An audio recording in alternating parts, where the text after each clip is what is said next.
पाठ नंबर 9 दक्षिणी भारत ਵਿੱਚ ਰਾਜਨੀਤਿਕ ਪ੍ਰਗਤੀਆਂ 700 ਤੋਂ 1200 ਈਸਵੀ ਵਿੱਚ। ਪ੍ਰਾਚੀਨ ਇਤਿਹਾਸ ਜੋ ਅਸੀਂ 6ਵੀਂ ਕਲਾਸ ਦਾ ਕੀਤਾ ਉਸ ਦੇ ਵਿੱਚ ਲਗਭਗ ਮਗਧ ਸਮਰਾਜ ਅਤੇ ਪਾਟਲੀਪੁੱਤਰ ਦੇ ਇਰਦ ਗੁਰਦ ਸਾਡਾ ਉਹ ਕੰਮ ਘੁੰਮਿਆ।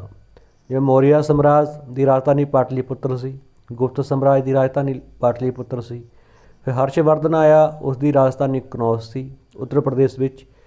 ਤਾਂ ਜੋ ਸਾਡਾ ਪ੍ਰਾਚੀਨ ਇਤਿਹਾਸ ਹੈ ਲਗਭਗ ਅਸੀਂ ਕੀਤਾ ਸੀ ਉੱਤਰੀ ਭਾਰਤ ਦੇ ਦੁਆਲੇ। ਫਿਰ ਅਸੀਂ ਦੱਖਣੀ ਭਾਰਤ ਦੇ 3 ਰਾਜ ਚੌਲ, ਚੇਰ, ਪਾਂਡਿਆ ਬਾਰੇ ਵੀ ਕੀਤਾ ਸੀ, ਪਰ ਉਹ ਆਪਣੇ ਰਹਿੰਦੇ ਸਮੇਂ 'ਚ ਹੀ ਸਮਾਪਤ ਹੋ ਗਏ ਸਨ।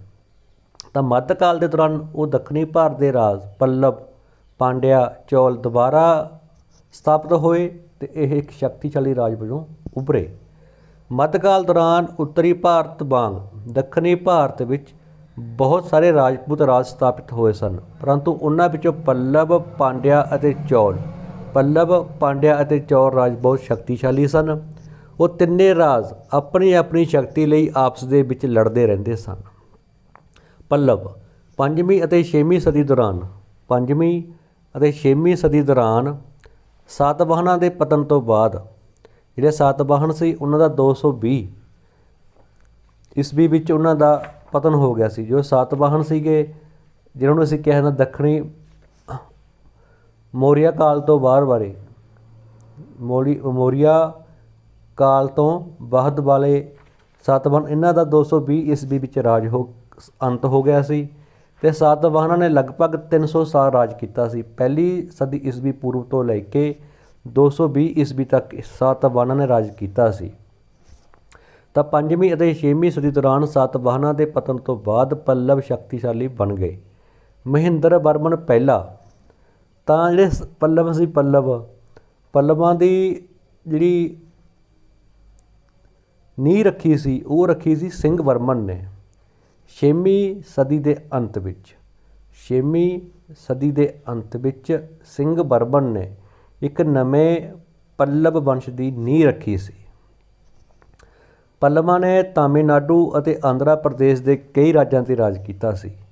ਜੋ ਪੱਲਵ ਸੀ ਉਹਨਾਂ ਨੇ ਤਾਮਿਲਨਾਡੂ ਅਤੇ ਆਂਧਰਾ ਪ੍ਰਦੇਸ਼ ਦੇ ਕਈ ਹਿੱਸਿਆਂ 'ਤੇ ਰਾਜ ਕੀਤਾ। ਇਹਨਾਂ ਦੀ ਰਾਜਧਾਨੀ ਤਾਮਿਲਨਾਡੂ ਵਿੱਚ ਚੇਨਈ ਦੇ ਕੋਲ ਕਾਂਚੀਪੁਰਮ ਸੀ। ਜਿਹੜੇ ਪੱਲਵ ਸੀਗੇ ਪੱਲਵਾਂ ਦੀ ਰਾਜਧਾਨੀ ਸੀ ਚੇਨਈ ਦੇ ਕੋਲ ਤਾਮਿਲਨਾਡੂ ਵਿੱਚ ਕਾਂਚੀਪੁਰਮ, ਕਿਉਂਕਿ ਉਹਨਾਂ ਦਾ ਖੇਤਰ ਸੀ ਉਹ ਆਂਧਰਾ ਪ੍ਰਦੇਸ਼ ਅਤੇ ਤਾਮਿਲਨਾਡੂ ਦਾ ਖੇਤਰ ਸੀ। ਤਾਂ ਇਹਨਾਂ ਦੀ ਰਾਜਧਾਨੀ ਚੇਨਈ ਦੇ ਕੋਲ ਤਾਮਿਲਨਾਡੂ ਵਿੱਚ ਚੇਨਈ ਦੇ ਕੋਲ ਕਾਂਚੀਪੁਰਮ ਸੀ। ਗੁਪਤ ਸਮਰਾਟ ਸਮੁੰਦਰਗੁਪਤ ਨੇ ਇਹਨਾਂ ਦੇ ਰਾਜਾ ਵਿਸ਼ਨੂਗੁਪਤ ਵਰਮਨ ਨੂੰ ਹਰਾਇਆ ਸੀ। ਅਸੀਂ ਨੇ ਜਦੋਂ ਗੁਪਤ ਸਮਰਾਟ ਪੜ੍ਹਿਆ ਤਾਂ ਉਹਦੇ ਵਿੱਚ ਸੀਗਾ ਸਮੁੰਦਰਗੁਪਤ ਨੇ ਉੱਤਰੀ ਭਾਰਤ ਦੇ 8 ਰਾਜੇ ਅਤੇ ਦੱਖਣੀ ਭਾਰਤ ਦੇ 12 ਰਾਜਿਆਂ ਨੂੰ ਹਰਾਇਆ ਸੀ। ਉਹਨਾਂ 12 ਰਾਜਿਆਂ ਵਿੱਚੋਂ ਇੱਕ ਰਾਜਾ ਪੱਲਵਾਂ ਦਾ ਵੀ ਸੀ ਜਿਸ ਦਾ ਨਾਂ ਸੀਗਾ ਗੋਪ ਬਰਮਨ।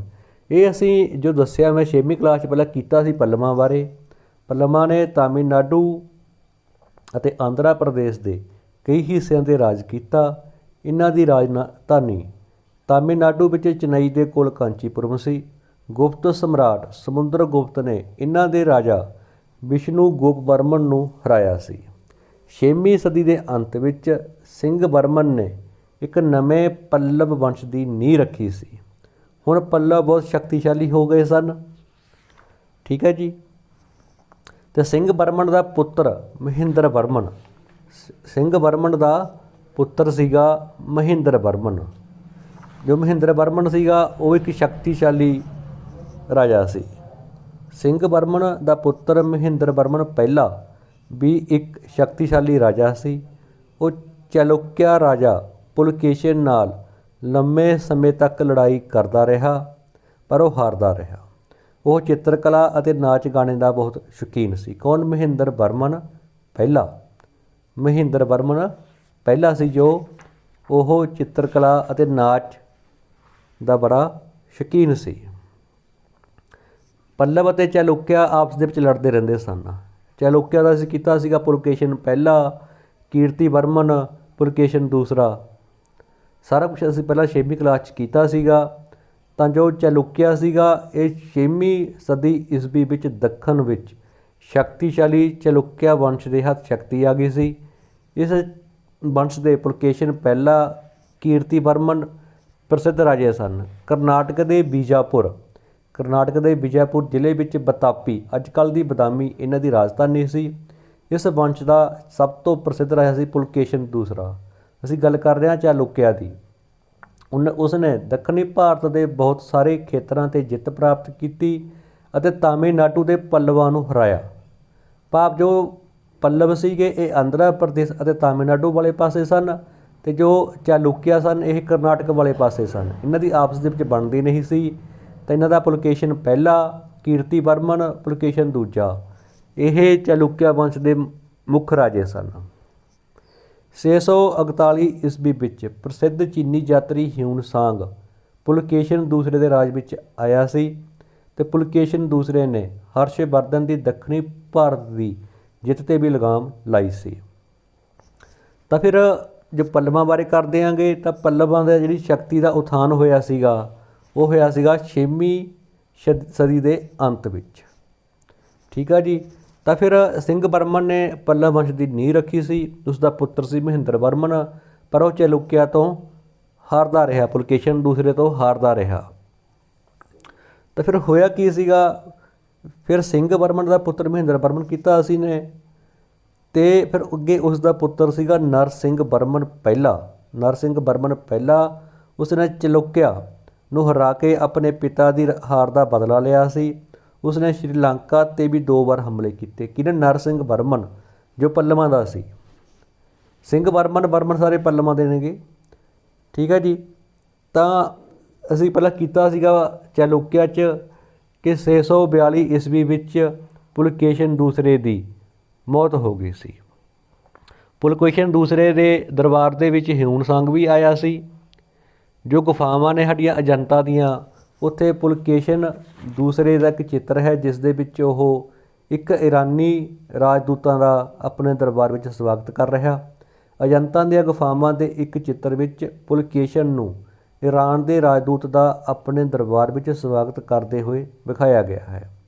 ਤਾਂ ਪੱਲਵ ਸਮਰਾਟ ਨਰਸਿੰਘ ਵਰਮਨ ਪਹਿਲੇ ਤੋਂ ਹਾਰਨ ਪਿੱਛੋਂ 642 ਈਸਵੀ ਵਿੱਚ ਪੁਲਕੇਸ਼ਨ ਦੀ ਮੌਤ ਹੋ ਗਈ। 800 ਈਸਵੀ ਦੇ ਮੱਧ ਵਿੱਚ ਰਾਸ਼ਟਰਕੂਟਾਂ ਤੋਂ ਹਾਰਨ ਬਾਅਦ ਚਾਲੁਕਿਆ ਵੰਸ਼ ਦਾ ਅੰਤ ਹੋ ਗਿਆ ਸੀ। ਅਸੀਂ ਰਾਸ਼ਟਰਕੂਟਾਂ ਬਾਰੇ ਵੀ ਪੜ੍ਹ ਚੁੱਕੇ ਹਾਂ। ਰਾਸ਼ਟਰਕੂਟਾਂ ਦਾ ਜੋ ਸੀਗਾ ਆਪਣਾ 742 ਈਸਵੀ ਵਿੱਚ ਰਾਸ਼ਟਰਕੂਟ ਵੰਸ਼ ਦੀ ਨੀਂਹ ਰੱਖੀ ਸੀ ਦੰਤੀ ਦੁਰਗ ਨੇ। ਫਿਰ ਕ੍ਰਿਸ਼ਨ ਪਹਿਲਾ, ਗੋਬਿੰਦ ਦੂਜਾ, ਕ੍ਰਿਸ਼ਨ ਤੀਜਾ, ਇਹ ਸਾਰੇ ਰਾਸ਼ਟਰਕੂਟ ਹੋਏ ਨੇ। ਅਤੇ ਅਸੀਂ ਗੱਲ ਕਰ ਰਹੇ ਹਾਂ ਪੱਲਵਾਂ ਦੀ। ਤਾਂ 5ਵੀਂ ਅਤੇ 6ਵੀਂ ਸਦੀ ਦੌਰਾਨ ਸਾਤਵਾਹਨਾਂ ਦੇ ਪਤਨ ਤੋਂ ਬਾਅਦ ਪੱਲਵ ਸ਼ਕਤੀਸ਼ਾਲੀ ਸ਼ਾਸਕ ਬਣ ਗਏ।